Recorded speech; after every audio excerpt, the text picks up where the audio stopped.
Hello aspirants. आज के session में हम गुप्त पीरियड को पढ़ेंगे, गुप्त डायनेसिटी को, गुप्त वंश को पढ़ेंगे। ये जो गुप्त लोग थे ये क्षत्रिय नहीं थे।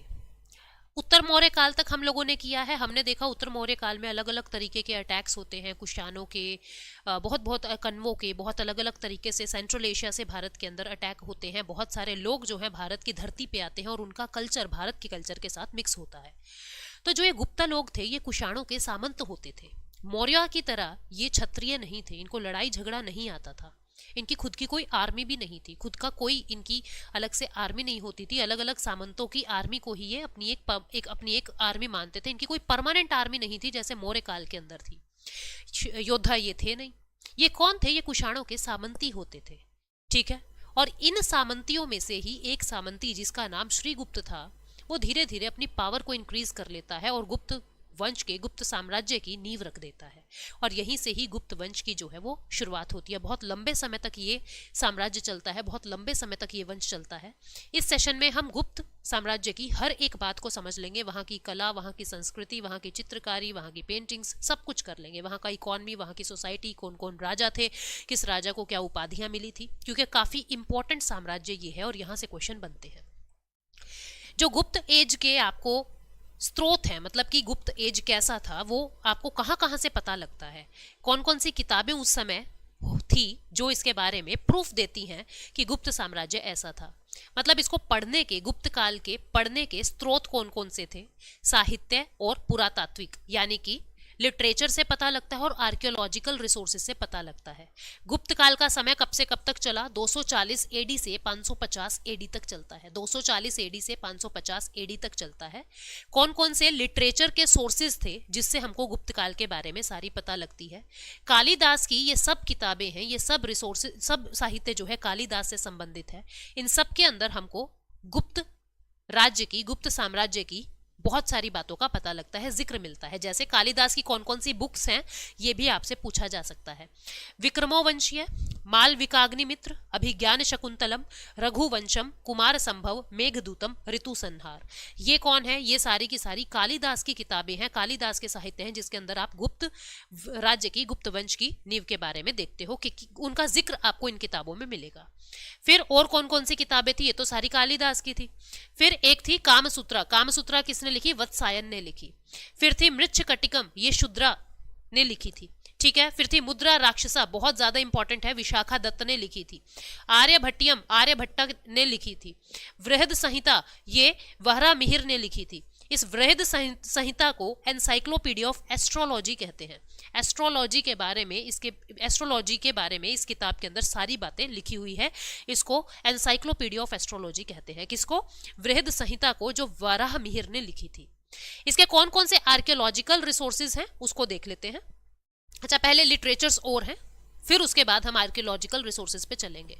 रामायण इस समय में लिखी जा रही है, ठीक है। महर्षि वाल्मीकि ने लिखी थी और रामायण के अंदर 7 कांड है, यानी कि जैसे आप देखते हो ना, बाल कांड, अरण्य कांड, लंका कांड, ठीक है, इस तरीके से 7 कांड है, 7 चैप्टर्स हैं। महाभारत भी इसी समय से है, महर्षि वेद व्यास ने लिखी थी, उसमें 18 पर्व हैं। जैसे रामायण के चैप्टर्स को कांड में मापा जाता है, ऐसे ही महाभारत के चैप्टर्स को पर्व में मापा जाता है। तो 18 पर्व है महाभारत में और 1 लाख श्लोक है, ठीक है। उस समय पुराण लोम हर्ष एवं उग्र श्रवा 18 पुराणों की बात है। जैसे गरुड़ पुराण आप लोग सुनते हो, शिव पुराण आप लोग सुनते हो, विष्णु पुराण आप लोग सुनते हो, इस तरीके से 18 पुराण टोटल हैं। पुराणों का अंतिम संकलन, यानी कि पुराणों का अंतिम, मैं कहूंगी कंसोलिडेशन जो है वो गुप्त काल में ही किया जाता है। तो पुराण भी गुप्त काल से जुड़े हुए हैं। अब आर्कियोलॉजिकल रिसोर्सेज कौन कौन से थे, मतलब कौन कौन सी इंस्क्रिप्शंस हमको मिलती है, कौन कौन से अभिलेख हमको मिलते हैं। अभिलेख क्या होता है? कोई भी ऐसी चीज जहां पे कुछ लिखा हुआ है, किसी राजा की प्रशस्ति, किसी राजा की बड़ाई, किसी राजा की तारीफ, वो राजा कैसा था, उसके व्यापार कैसे चलते थे, ठीक है, वो सारी बातें कहीं पे लिखी हुई है, किसी खंबे पे, किसी दीवार पे, किसी चट्टान पे, उसको ही अभिलेख कह देते हैं, ठीक है। तो अभिलेख कौन कौन से थे इस समय? प्रयाग प्रशस्ति अभिलेख प्रयागराज में मिलता है, ठीक है। एरन अभिलेख सागर मध्य प्रदेश में मिलता है। इस अभिलेख के अंदर सती प्रथा के साक्ष्य मिलते हैं। पहली बार सती प्रथा का जिक्र कहीं दिखता है तो एरन अभिलेख में लिखा हुआ दिखता है। दशावतार मंदिर जो देवगढ़ झांसी के अंदर है, यहाँ पे भी गुप्त काल से जुड़ी हुई बहुत सारी बातें जो है हमको जानने को मिलती है। तो ये थे पुरातात्विक चीजें। अब हम यहाँ के राजाओं की बातें करते हैं। राजाओं से क्वेश्चन बनता है तो आप लोगों को ये चीजें याद रखनी है। यहाँ का प्रमुख राजा था श्रीगुप्ता, जिसको फाउंडर कहा जाता है गुप्ता डायनेस्टी का, जिसको संस्थापक कहा जाता है गुप्ता डायनेस्टी का, और इसको उपाधि मिलती है आदिराज की। ठीक है, इसको उपाधि मिलती है आदिराज की। फिर श्रीगुप्ता का पुत्र था, सन ऑफ श्रीगुप्ता, कौन था? घटोत्कच था। फिर उसके बाद आता है चंद्रगुप्त वन, जिसको रियल फाउंडर कहा जाता है गुप्ता डायनेस्टी का। अब आपके दिमाग में कंफ्यूजन होगी कि मैडम फाउंडर कौन होगा। अगर आपको ऑप्शन में श्रीगुप्ता मिलता है तो आप ऑप्शन लगाएंगे श्रीगुप्ता, ऑप्शन में चंद्रगुप्ता वन मिलता है तो ऑप्शन में आप लगाएंगे चंद्रगुप्ता वन, अगर दोनों मिलते हैं तो आपको श्रीगुप्ता ही कहना है। ठीक है, हालांकि चंद्रगुप्ता वन जो है वो रियल फाउंडर था और 319 एडी में ये गद्दी पे बैठता है। ठीक है, 319 एडी में गद्दी पे बैठता है। 319 एडी में कि गुप्त संवत की शुरुआत होती है। ठीक है, गुप्त संवत की शुरुआत होती है, यानी कैलेंडर की शुरुआत होती है, आप ऐसा समझे। कैपिटल थी इसकी पाटलिपुत्र चंद्रगुप्त वन की। इसको उपाधि मिली हुई थी महाराजा धीराज की, श्रीगुप्ता को आदिराज की, इसको महाराजा धीराज की। चंद्रगुप्त वन ने लिच्छवी राजकुमारी से शादी की थी और इन्होंने सबसे ज्यादा गोल्ड कॉइन चलाए थे। याद रखेंगे, सबसे ज्यादा। सबसे पहले किसने चलाए ये पता होना चाहिए, सबसे ज्यादा किसने चलाए पता होना चाहिए, सबसे प्योर किसने चलाए ये पता होना चाहिए। तो गुप्त साम्राज्य के अंदर ना सबसे ज्यादा गोल्ड कॉइन चलते हैं। ठीक है, सबसे पहले जो गोल्ड कॉइन चलाए थे ना वो इंडो ग्रीक रूलर थे, और सबसे प्योर गोल्ड कॉइन किसने चलाए थे वो आगे पता लगेगा।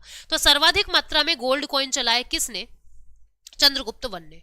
ठीक है, उसके बाद बारी आती है समुद्रगुप्त की, जिसको इंडिया का नेपोलियन कहा जाता है। इंडिया का नेपोलियन कहा जाता है समुद्रगुप्तों को। ठीक है, इसके बारे में, इसके समय में प्रयाग प्रशस्ति अभिलेख आपको मिलता है जो प्रयागराज में है। ये जो प्रयाग प्रशस्ति अभिलेख है इसमें समुद्रगुप्त की जीत का वर्णन किया गया है। समुद्रगुप्त काफी शक्तिशाली राजा होता था और इसी वजह से इसको इंडिया का नेपोलियन कहा जाता है। और इस अभिलेख के अंदर, इस पिलर के अंदर इसकी सारी जीत का वर्णन किया गया है, एक्सप्लेनेशन की गई है। इस अभिलेख को हरिसेन द्वारा बनाया गया था। इन अभिलेखों से क्वेश्चन आते हैं कि प्रयाग प्रशस्ति अभिलेख कहाँ था? प्रयागराज में है। किसने बनवाया? हरिसेन ने बनवाया। किसके लिए बनवाया? समुद्रगुप्त के लिए बनवाया। क्या जिक्र है? समुद्रगुप्त की जीत का वर्णन उसके अंदर, जीत का एक्सप्लेनेशन उसमें किया गया है। उसके बाद समुद्रगुप्त के विजय अभियान कौन कौन से थे, मतलब इसने कौन कौन सी कैंपेनिंग की जीत के लिए? 4 तरीके इसने अपनाए। सबसे पहला इसका तरीका है राज्य प्रश्नोद्धरण नीति। इसके अंदर क्या है, दूसरे के, इसके समय में ना सेना बहुत ज्यादा स्ट्रोंग होती थी। जो समुद्रगुप्त था इसकी सेना बहुत स्ट्रोंग थी, तो इसने क्या किया, अपने आस पड़ोस के जितने राज्य थे उन सबको हरा के अपने में मिला लिया। इसको क्या कहा जाता है? राज्य प्रश्नोद्धरण नीति। ठीक है, 9 राजाओं को इसने जीता जो उत्तर भारत के राजा थे। दक्षिण के 12 राजाओं को हराया। ठीक है, इसको क्या कहा गया? इसने यहाँ पे कौन सी नीति अपनाई? ग्रहण मोक्षानुग्रहण नीति। इसके अंदर क्या है कि इसने उस राज्य को अपने में नहीं मिलाया, उसको राजा को जीत के उनको ही वापस कर दिया। बस ये दिखाना चाहता था कि मेरी आर्मी देखो कितनी स्ट्रोंग है, मैं तुम्हारे साम्राज्य को जीत सकता हूं, पर मुझे चाहिए नहीं तुम्हारा साम्राज्य, मैं बस अपने आप को सुप्रीम प्रूव करना चाहता हूं। तो उनका राज्य जीत के वापिस दे देना ग्रहण मोक्षानुग्रहण नीति इसकी कहलाती है। इसको इंग्लिश में भी ऐसे ही बोलेंगे। ठीक है, राजमहल पहाड़ी से जबलपुर मध्य प्रदेश तक स्थित जितने भी जंगल थे उनके राजाओं को हराया इसने। वहां पे कौन सी नीति अपनाई? परिचारिका कृत नीति अपनाई। इसकी सेना इतनी स्ट्रोंग थी कि सामने वाला राजा देखकर ही डर जाता था और बिना लड़े ही हार मान लेता था। तो यहाँ पे मध्य प्रदेश के आसपास जो इसने राज्य जीते वो इसने परिचारिका कृत नीति से जीते, मतलब बिना लड़े ही लड़ाई जीत गया। इसको कहते हैं कि परिचारिका कृत नीति। और इसने सीमावर्ती राज्यों के लिए अलग अलग नीति अपनाई, जैसे कि सर्व कर दानाकरण प्रणामगणन। इसके अंदर क्या है, इसने कहा मैं तुमको लड़ूंगा नहीं, तुमको हराऊंगे नहीं, तुमको जीतना नहीं है, मुझे तुम्हारी रक्षा करनी है। अगर मैं तुम्हारा प्रोटेक्टर हूं तो ऑब्वियस है तुम मेरे अधीन होके रहोगे, तुमको पता है कि यही तो रक्षक है, अगर पंगे लिए तो यही भक्षक बन जाएगा। तो ये 4 नीति इसने अपनाई और इनसे इसने क्या कहा, लड़ेंगे नहीं, हम अपनी सेना तुम्हारी रक्षा के लिए भेजेंगे। तो ये था समुद्रगुप्त की कहानी, जिसमें इसने 4 तरीके अपनाए अलग अलग विजय प्राप्त करने के लिए। 9 राजाओं को हरा दिया। ठीक है, ठीक। फिर उसके बाद जो साउथ के 12 राजा थे उनसे युद्ध तो जीत लिया, पर उनके राज्य जीत के उनको वापस ही कर दिए। उसके बाद मध्य प्रदेश तक की जो राजधानी इसने जीती वो कैसे जीती? परिचारिका कृत नीति से, बिना लड़े ही इसकी सेना से हार मान ली थी सामने वाले ने। और लास्ट में जो इसने अपने पड़ोसी राज्य जो थे, सीमावर्ती राज्य जो इसकी सीमा से लगते थे, बिल्कुल पड़ोसी राज्य, उनको क्या कहा कि मुझे लड़ना नहीं है, मैं तो अपनी सेना से तुम्हारी रक्षा करूंगा। ठीक है, तो इस तरीके से 4 तरीके से इसने अपने आप को सुप्रीम दिखाया। समुद्रगुप्त ने गुप्त शासकों में से सबसे प्योर गोल्ड चलाए। किसने चलाए सबसे प्योर गोल्ड? समुद्रगुप्त ने चलाए। ठीक है, और इसके कॉइन्स जो हैं उसमें समुद्रगुप्त को ना बहुत ही कलाकृति वाला दिखाया गया। मतलब ये वायलिन बजा रहे हैं, कहीं पे टाइगर मारते हुए दिखा रहे हैं, कहीं पे अश्वमेघ यज्ञ दिखा रहे हैं। ये सिक्कों पे राजा की इस तरीके की छवियां क्या दिखा देती कि जो राजा है, अब सीधी सी बात है, अश्वमेघ यज्ञ हो रहा है मतलब कि काफी स्ट्रॉन्ग राजा है। ठीक है, जैसे वायलिन बजा रहा है मतलब उसको संगीत की भी रुचि है, संगीत की रुचि है मतलब वहां पे शांति है, तभी तो कोई संगीत वंगीत सुन रहा है। दिमाग में भड़क मची हुई है, लड़ाई कहीं से हो रही है, युद्ध कहीं से हो रहा है, तिजोरियां खाली हो रही है, वहां संगीत बजाओगे क्या तुम? नहीं बजा सकते ना, शांति में ही संगीत बजेगा। तो जैसे वायलिन बजाते हुए दिखा रहे हैं मतलब साम्राज्य के अंदर शांति भी थी इस समय में। ठीक है, समुद्रगुप्त के फिर 2 बेटे हुए, एक हुआ रामगुप्त और एक हुआ चंद्रगुप्त टू। जो रामगुप्त था वो बहुत ही डरपोक था और इसके समय में हुणों ने आक्रमण कर दिया था, शकों ने आक्रमण कर दिया था। ठीक है, इसके समय में, रामगुप्त के समय में शकों ने आक्रमण कर दिया और इसकी बीवी को ही उठा के ले गए थे, रामगुप्त की बीवी को, और ये कुछ नहीं कर सका। पर इसका जो भाई था रामगुप्त का, यानी समुद्रगुप्त का दूसरा बेटा जिसका नाम था चंद्रगुप्त टू, उसको गुस्सा आ गया। बोला मेरी भाभी को कैसे उठा के ले जा सकते हो, ये तो हमारे कुल की इज्जत का नाश कर दिया तुमने। अब इस चंद्रगुप्त टू ने फिर लड़ाई की शकों से, शकों के राजाओं को हराया और हराने के बाद फिर चंद्रगुप्त टू जो है वो गद्दी पे बैठता है। अब समुद्रगुप्त के बाद अगला राजा कौन बैठेगा? चंद्रगुप्त टू जो है वो गद्दी पे बैठेगा। रामगुप्त को थोड़े समय के लिए बिठाया लेकिन मजा नहीं आया क्योंकि उसको डर लग रहा था, उसको वो डरपोक था। अब चंद्रगुप्त टू जो है काफी स्ट्रॉन्ग था और इसको उपाधि दी विक्रमादित्य की। आज तक केवल 14 राजा को ही विक्रमादित्य की उपाधि मिली है, जिसमें से पहला कौन था? चंद्रगुप्त टू। ठीक है, और अंतिम कौन था? हेमू। टोटल 14 लोगों को ही, अभी देखो आदिराज की किसको मिली थी? श्रीगुप्त को। ठीक है, फिर महाराजा धीराज की किसको मिली थी? चंद्रगुप्त वन को। फिर उसके बाद आपने देखा कि विक्रमादित्य की किसको मिली है? चंद्रगुप्त टू को। ठीक है, इंडियन हिस्ट्री में 14 राजाओं को ये उपाधि आज तक मिली है। लास्ट रूलर कौन था जिसको ये उपाधि मिली? हेमू था। इसने अपनी सेकंड कैपिटल उज्जैनी बनाया। अभी तक हमने देखा पाटलिपुत्र इनकी राजधानी थी, अब सेकंड कैपिटल इसने उज्जैनी बना लिया। शकों को पूरी तरीके से भारत से बाहर खदेड़ दिया क्योंकि इसको गुस्सा था कि हमारी बेइज्जती तुमने कर दी है। ठीक है, शकों को हराने के उपलक्ष्य में इसने सिल्वर कॉइन इशू किए। कौन से? Silver coin. ये एक सेलिब्रेशन किया था इसने कि मैंने शकों को हरा दिया। याद रखेंगे, श से शक और सिल्वर स से ही आ रहा है। ठीक है, शक लिखोगे तो ऐसे लिखोगे ना, एस से ही शुरू होगा, और सिल्वर भी एस से ही शुरू होगा। तो शकों को हराने के समय इसने सिल्वर कॉइन चलाए थे। सबसे प्योर गोल्ड किसने चलाए? बिल्कुल सही सोच रहे हो, समुद्रगुप्त ने सबसे प्योर गोल्ड चलाए थे। नेपोलियन किसको कहते हैं इंडिया का? समुद्रगुप्त को कहते हैं। ठीक है, इसके समय में चीनी यात्री फहयान आते हैं।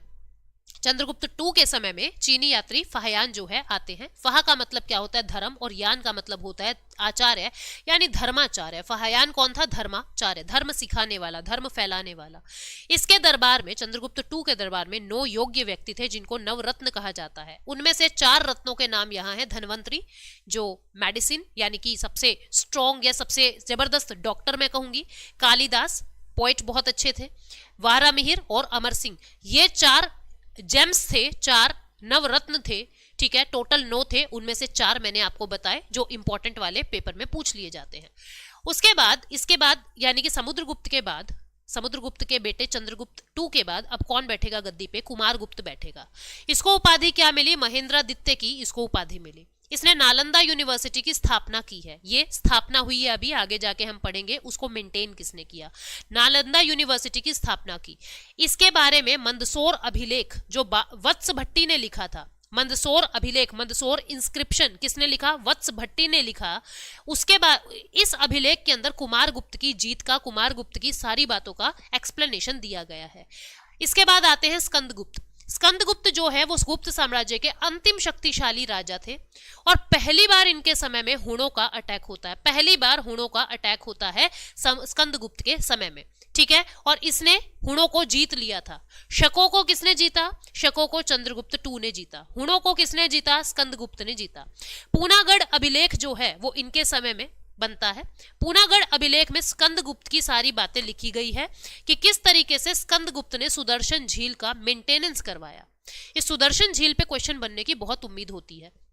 तो आप याद रखोगे सुदर्शन झील को बनवाया किसने? इसको बनवाया था चंद्रगुप्त मौर्य ने। बनवाया किसने? चंद्रगुप्त मौर्य ने। और इसको मेंटेन किया 4 राजाओं ने। उन 4 में कौन कौन था? अशोक था, वासुमित्र था, रुद्रदमन था और एक स्कंदगुप्त था। इन 4 राजाओं ने इसको मेंटेन किया और बनाने का काम किसने किया? चंद्रगुप्त मौर्य ने इसको बनवाया। तो ये लास्ट शक्तिशाली राजा था। यहाँ पे शक्तिशाली राजा लास्ट था, मैंने ये नहीं कहा कि ये अंतिम था, शक्तिशाली अंतिम था। इसके बाद पुरुगुप्त आते हैं, आपको याद नहीं रखना। उसके बाद आते हैं बुद्धगुप्त, याद नहीं रखना। भानुगुप्त के बारे में क्वेश्चन पूछ लेते हैं क्योंकि इनका जो जिक्र है वो एरन अभिलेख में मिलता है जो सागर एमपी में है, और सती प्रथा के पहली बार साक्ष्य भी भानुगुप्त के समय में ही मिलते हैं। ठीक है। उसके बाद विष्णुगुप्त आता है जो गुप्त साम्राज्य का अंतिम शासक था। तो अंतिम शक्तिशाली शासक अगर कोई पूछ ले तो आप क्या बताओगे? स्कंदगुप्त। और अंतिम शासक पूछ ले तो आप बताओगे विष्णुगुप्त। ठीक है। तो ये थे गुप्त साम्राज्य के राजा। अब यहाँ की कला, यहाँ का आर्किटेक्चर, यहाँ की पेंटिंग, उसके बारे में हम सब बातें जानते हैं। जो गुप्त साम्राज्य है वहां का आर्किटेक्चर कैसा था, स्थापत्य कला कैसा था? आपको याद ये रखना है कि अब तक सिर्फ भगवान की मूर्तियां बनी थी, अब भगवान का घर बनने जा रहा है। गुप्त साम्राज्य में भगवान का घर बनने जा रहा है, यानी कि टेम्पल बनने जा रहे हैं, मंदिर बनने जा रहे हैं। और आप देखोगे कि जो गुप्त साम्राज्य है वो लगभग 200 साल तक चलता है। तो इनके समय में जो मंदिर है ना, उनका फेज्ड मैनर में उत्पत्ति होती है। भाई पहले फेज में मंदिर का गर्भगृह बना दिया। गर्भगृह क्या होता है? जैसे आप मंदिर जाते हो, ठीक है, जैसे मैं आपको थोड़ा सा ड्रॉ करके अगर बताऊं, गर्भगृह क्या होता है? जैसे आप ऐसे मंदिर गए, ठीक है, तो यहां पे आप देखते हो ना कि अंदर इस तरीके से जो घर बना होता है उसके अंदर यहाँ भगवान बैठे होते हैं। भगवान यहाँ बैठे होते हैं, यहाँ आप उसकी फेरी काटते हो। पूरे घर, पूरे उसके मंदिर के चारों तरफ, हम भगवान के चारों तरफ फेरी काटते हैं। तो जिस घर के अंदर, जिस रूम के अंदर भगवान बैठे होते हैं उसको कहते हैं हम गर्भगृह, उसको हम कहते हैं गर्भगृह। ठीक है। ये जो हम फेरी काटते हैं इसको क्या कहते हैं? परिक्रमा। क्या कहा जाता है? परिक्रमा। तो जो गुप्त साम्राज्य था इसके यहाँ पे मंदिरों का निर्माण 4 फेजेस में होता है। पहले फेज में मंदिरों के गर्भगृह बनवाए गए और चबूतरे बनवाए गए। मतलब कि जैसे ऐसे होता है ना, जैसे आप किसी मंदिर में जाओगे तो ऐसे सीढ़ियां चढ़ के फिर अंदर जाके ऐसे यहाँ पे भगवान बैठे हैं। ठीक है। तो जो ये प्लेटफॉर्म पूरा बनवाया है, जो ये सीढ़ियां चढ़नी पड़ती है, ये प्लेटफॉर्म पहले फेज में बना। सेकेंड फेज में फिर इसका परिक्रमा पथ बनता है जिसके चारों तरफ आप ऐसे परिक्रमा करते हैं। इस तरीके से फेज्ड मैनर में मंदिरों का निर्माण जो है वो गुप्त साम्राज्य में होता है।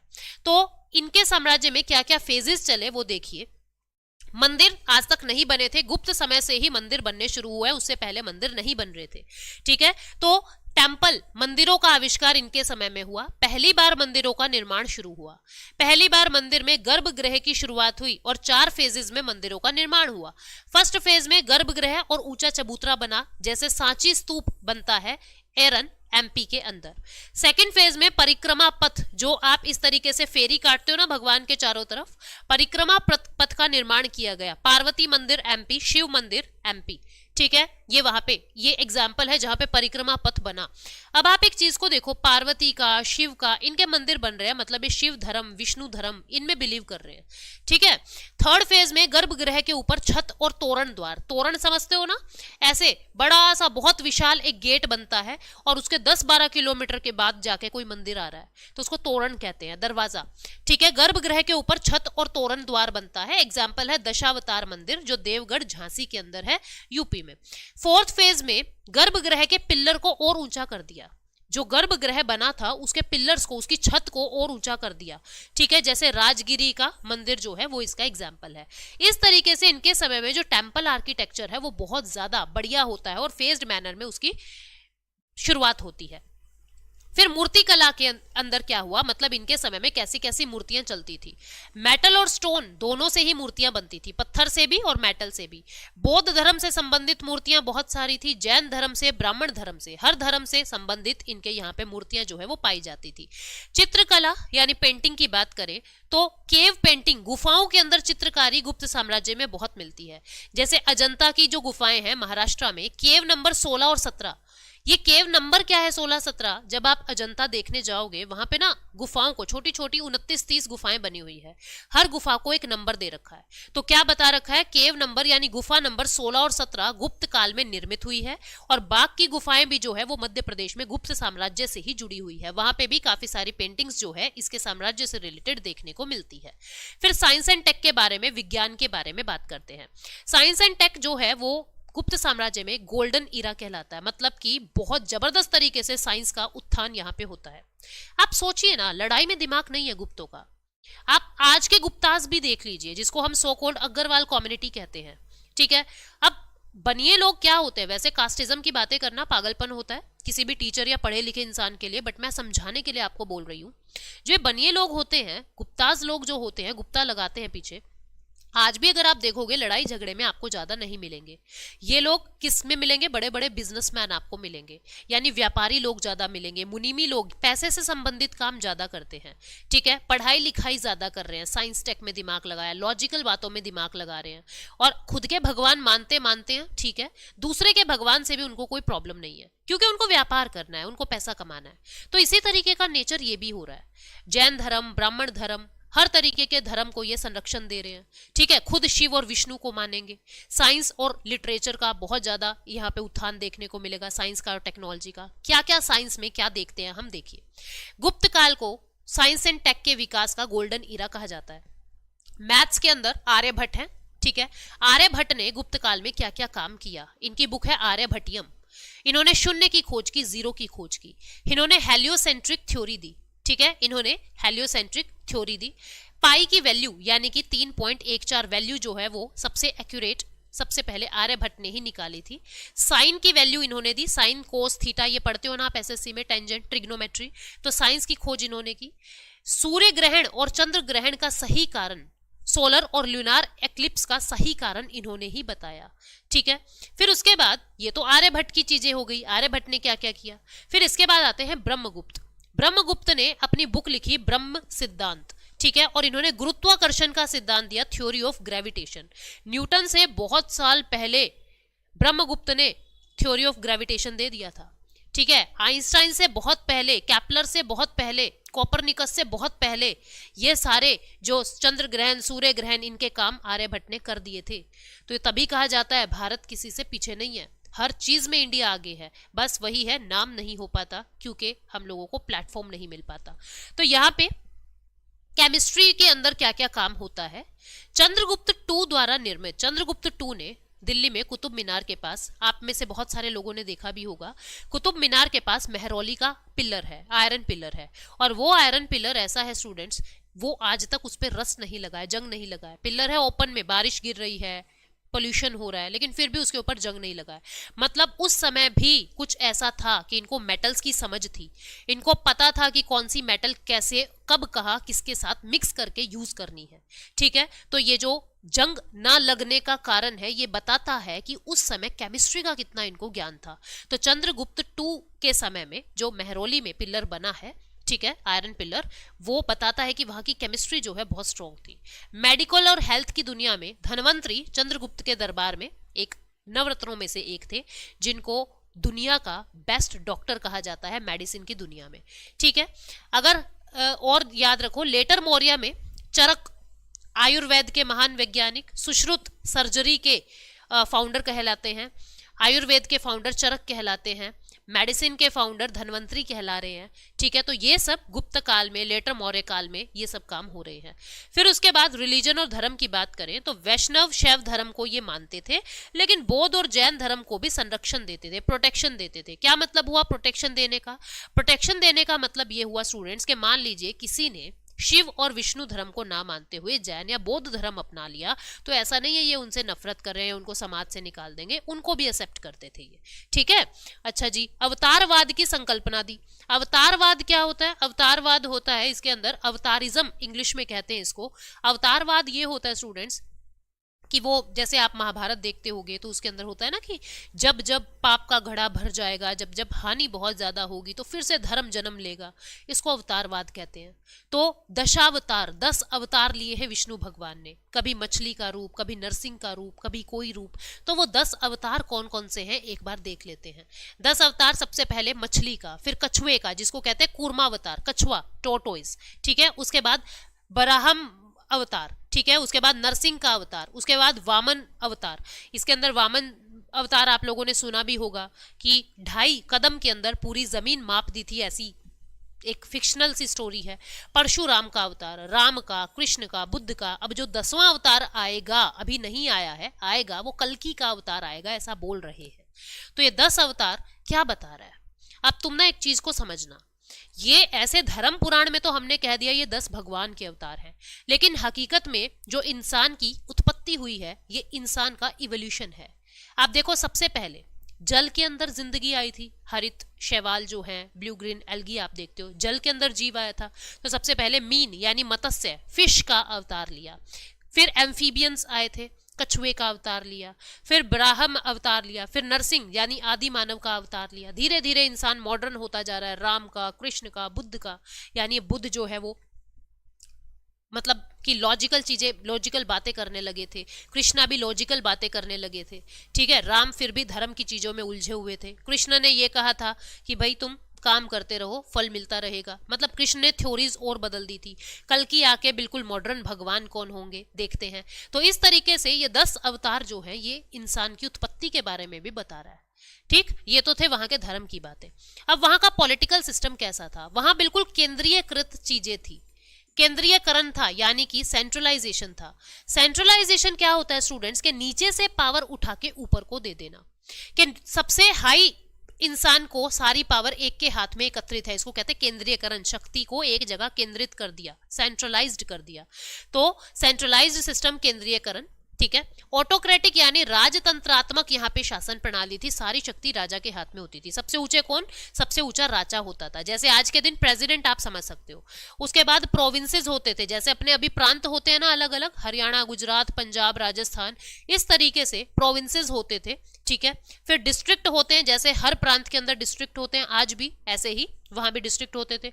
डिस्ट्रिक्ट के अंदर ब्लॉक, ब्लॉक के अंदर फिर विलेजेस, विलेजेस को के हेड को ग्रामिकी कहते थे, ग्रामिकी, ठीक है। तो इस तरीके से पूरा सिस्टम चलता था। बट सबसे पावरफुल कौन था? सबसे पावरफुल राजा होता था। एक मंत्री परिषद होती थी, पूरे मंत्रियों की सभा होती थी, जिसके हिसाब से राजा सारे डिसीजन लेता था। इस मंत्री परिषद में कौन कौन होता था? सबसे पहले है महाबलाधिकृत। महाबलाधिकृत ये कौन होता था? महाबल यानी बल बहुत ज्यादा है, ठीक है। बल बहुत ज्यादा है। बल किस में होगा? सेनापति में, जो आर्मी कमांडर होगा। बल बहुत ज्यादा है, सेनापति को महाबलाधिकृत कहते हैं। फिर संधि विग्राहक, संधि मतलब कि एग्रीमेंट करवाने वाला होता है ना, संधि कर लो आपस में, ट्रीटी कर लो। संधि विग्राहक एग्रीमेंट करवाने वाला। युद्ध और शांति का मंत्री होता था, ठीक है। फिर महादंड नायक यानी दंड दे रहा है कोई, न्याय कर रहा है, जस्टिस कर रहा है, तो न्यायाधीश को महादंड नायक कह देते थे। फिर दंड पाश्विक, इसको पुलिस हेड कह देते थे, जिसको आप दरोगा कह देते हो, ये पुलिस हेड होता था। दंड पाश्विक, दंड देने वाला, ठीक है। उसके बाद ट्रेजरी हेड, यानी कि ट्रेजरी हेड को क्या कहते थे? भंडागाराधिकृत, यानी कि भंडार जहां पे है, भंडागार जहां पे है, जहां पे सारा धन रखा हुआ है, जहां पूरा भंडार रखा हुआ है पैसे का, तो उसको क्या कहते थे? ट्रेजरी हेड, जैसे आप फाइनेंस मिनिस्टर कह देते हैं। उसके बाद महाप्रतिहार, यानी कि राजमहल से संबंधित किसी विषय पे अगर कोई बात करनी है तो महाप्रतिहार नाम की एक पोस्ट होती थी, वो ये काम देखता था। तो इस तरीके से पूरी मंत्री परिषद जो है वो गुप्त साम्राज्य में होती थी। आपको गुप्त साम्राज्य के बारे में कुछ बातें याद रखनी है कि जो गुप्तास थे वो क्षत्रिय नहीं थे, उनकी कोई परमानेंट आर्मी नहीं थी। और ये फिर आर्मी नहीं थी तो कैसे साम्राज्य चलता था? परमानेंट नहीं थी, ये बहुत सारे सामंतों की आर्मी के ऊपर ही डिपेंड करते थे कि 4 तुम्हारे बंदे ले आए, 4 इसके बंदे ले आए। तो इस तरीके से बहुत सारे सामंतों की सेना पर ही निर्भर करते थे। इनका जो टैक्सेशन का सिस्टम, वही बात है, बनिए लोगों से रिलेट कर लो, टैक्सेशन का, फाइनेंस का जो सिस्टम था वो बहुत अच्छा था। और इनका जुडिशरी सिस्टम जो है वो बहुत अच्छा था, मौर्यों से बहुत अच्छा था। लैंड रेवेन्यू का क्या सिस्टम था? 1/6 पार्ट ऑफ प्रोडक्शन ये राजा को देते थे। जो लैंड रेवेन्यू था, मतलब कि जो भूमि कर, जैसे अभी तो आप हाउस टैक्स देते हो, पहले क्या होता था? लैंड रेवेन्यू, भूमि कर, भू राजस्व देना पड़ता था। लैंड रेवेन्यू का मतलब आपको भू राजस्व देना पड़ता था। राजा को कितना? राजा के कोष में आपने जितना भी प्रोड्यूस किया उस प्रोडक्शन का 1/6 पार्ट जो है वो भू राजस्व में जाएगा, यानी कि राजा के कोष में जाएगा। ठीक है। फिर ध्रुवाधिकरण यानी लैंड रेवेन्यू कलेक्ट करने वाला जो ऑफिसर है उसको क्या नाम देते थे? ध्रुवाधिकरण। ठीक है। ध्रुवा को याद रखोगे धरा से, ध्रुवा यानी धरा, धरा क्या होता है? वसुंधरा यानी धरती माता। तो ध्रुवाधिकरण यानी ध्रुव का अधिकार, सबको अधिग्रहित कर लेना, अपने पास समा लेना, अपने पास इकट्ठा कर लेना, ध्रुवाधिकरण लैंड रेवेन्यू कलेक्ट करने वाला ऑफिसर होता था। सबसे ऊंचा न्यायाधीश राजा किंग होता था, सबसे ऊंचा सर्वोच्च न्यायाधीश किंग, किंग के पास में सारी पावर थी। अलग अलग, मैंने कहा जुडिशियल सिस्टम बहुत अलग था, यहाँ पे बहुत अच्छा था। तो इन्होंने क्या कर रखा था, जो क्रिमिनल केसेस थे यानी जो फौजदारी मामले थे, क्रिमिनल केसेस थे, उनके लिए अलग से कोर्ट होती थी। और जो दीवानी यानी लैंड रेवेन्यू, तलाक, विवाह और मतलब कि परिवार से रिलेटेड, जमीन से संबंधित कोई विवाद होता था, उनको दीवानी मामले कहते हैं। इनकी कोर्ट्स जो है वो इनकी अलग थी। क्रिमिनल और दीवानी मामले इनके अलग थे। यहाँ पे सोसाइटी कैसी थी अब उसको देखते हैं। समाज कैसा था यहाँ पे? ठीक है, यहाँ पे समाज कैसा था? वर्ण व्यवस्था, जाति व्यवस्था उस समय भी प्रेजेंट थी, अनटचेबिलिटी उस समय भी प्रेजेंट थी। ठीक है। धीरे धीरे मॉडर्न इरा जब आएगा हम वहां देखेंगे कैसे ये छुआछूत जो है वो खत्म होता है। दास प्रथा वहां पे भी थी, दासी रखते थे लोग अपने यहाँ। ठीक है। दास प्रथा, वैश्यावृत्ति वहां पे होती थी। ठीक। महिलाओं की स्थिति काफी दयनीय थी, वर्स्ट सिचुएशन थी महिलाओं की। बाल विवाह, विधवा विवाह, सती प्रथा, वैश्यावृत्ति, ये सब वहां पे प्रेजेंट था। ये सारा गुप्त साम्राज्य का सोसाइटी थी। अब हम इसकी इकोनॉमी की बात कर लेते हैं। अब तुम एक बात देखो, गुप्ता लोग हैं, गुप्त लोग हैं, आज की अग्रवाल कम्युनिटी से लगा लीजिए, तो इकोनॉमी तो बेहतर होगी ही। ठीक है, क्योंकि सारा ध्यान इनका फाइनेंस पे रहता है, सारा ध्यान टैक्सेशन पे रहता है, कैसे लोगों से पैसा वसूले। तो सेम काम यहाँ पे, एग्रीकल्चर पहले से बेहतर हो गया, एग्रीकल्चर पहले से बेहतर हो गया, ट्रेड एंड कॉमर्स पहले से बेहतर हो गया क्योंकि शांति है। ठीक है। गिल्ड सिस्टम, श्रेणी सिस्टम होता था। गिल्ड सिस्टम क्या होता है? श्रेणी सिस्टम क्या होता है? श्रेणी व्यवस्था होती है स्टूडेंट, जैसे लुहार लुहार का एक ग्रुप, कुम्हार कुम्हार का एक ग्रुप, टीचर्स टीचर्स का एक ग्रुप। व्यवसाय के आधार पे लोग अपनी एक ग्रुप बना लेते थे, इसको गिल्ड सिस्टम कहते थे। तो वहां पे अलग अलग गिल्ड्स में सोसाइटी बटी हुई थी। ठीक है। करेंसी इनकी अच्छी थी, फाइनेंस सिस्टम, वित्त का जो व्यवस्था थी वो बहुत अच्छी थी, मुद्रा इनकी अलग थी।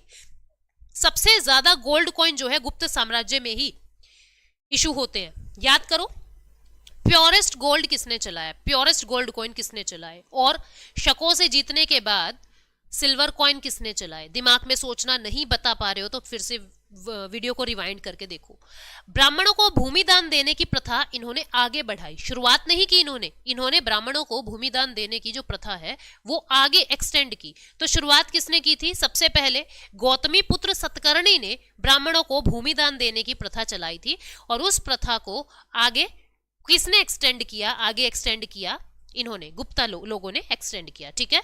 ट्रेड जो है आंतरिक अंदर भी चलता था इनके साम्राज्य में भी, और अपने साम्राज्य से बाहर भी, एक्सटर्नल भी ये लोग ट्रेड करते थे।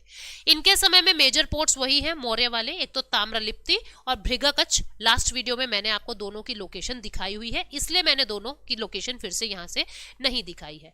तो ये सारा आपका गुप्त साम्राज्य के बारे में था। इससे ज्यादा आपको गुप्त कहीं से भी नहीं पढ़ना है। आपको ये सारे बोर्ड के नोट्स जो हैं वो हम साथ साथ डाल रहे हैं। कोई भी डाउट आता है डाउट सेशंस में आप लोग पूछ ही सकते हैं, जो डाउट ग्रुप बने हुए हैं वहां पे पूछ ही सकते हैं। Thank you so much, take care, bye bye.